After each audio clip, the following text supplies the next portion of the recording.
Boys, we are looking at Ursa Furiosa today. I know I'm not saying that right, but it sounds right in my head. So we're just gonna go with that. Fellas, these are Titan Exotic Gauntlets. Now we've brought up a number of Titan Exotics here recently, some of which have been said to have been OP.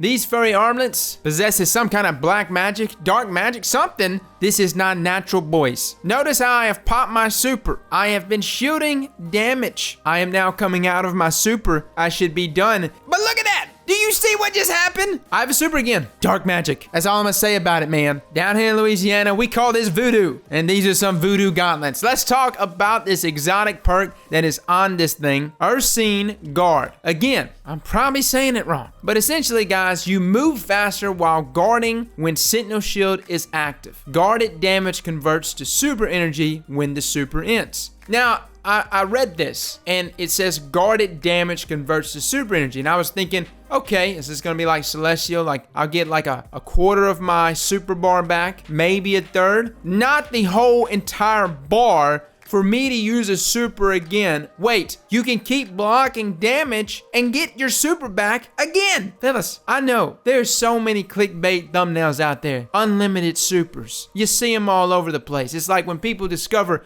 unlimited supers, they lose their mind. This is for real. This is a game mechanic. It's on an exotic, and it does grant you unlimited super if you happen to block some damage. First up, let's mention what I'm using here. I am rocking Top Tree Sentinel. I wish I was rocking the new subclass for Sentinel. Unfortunately, Mr. Gons here is a Sunbreaker main, in which I completely understand he does not have the new Sentinel subclass unlocked, so I had to use Top Tree. Now, needless to say, this strategy pairs really well with Top Tree. I might even be more inclined to say it probably pairs best with Top Tree Sentinel, because there's two different types of enemies. There's enemies that just absolutely run away as soon as you pop your Sentinel, and then there's that enemy that him and his entire team turn around and they just open hellfire upon your ass. Ursa Furiosa is designed for those teams. Now, we did some testing, and from what we saw, 2 shotgun shots and a single melee refills this entire super bar back up. Now, it might even be less than that. I'm not really sure if it's tied to damage value, because there was times that I blocked an entire super, and yes, as powerful as the new Stormcaller super is, the Sentinel shield block can tank that entire super. Matter of fact, it can tank a Nova. From what I got out of this though, I was not actually getting any of my super energy back from tanking other supers. A Night Stalker that was going in on me with his Spectral Blades, a Stormcaller. The only thing that did give me my super back was a Nova, but I don't think it was the Nova itself that gave it back. I think it was either the explosion or the impact of it,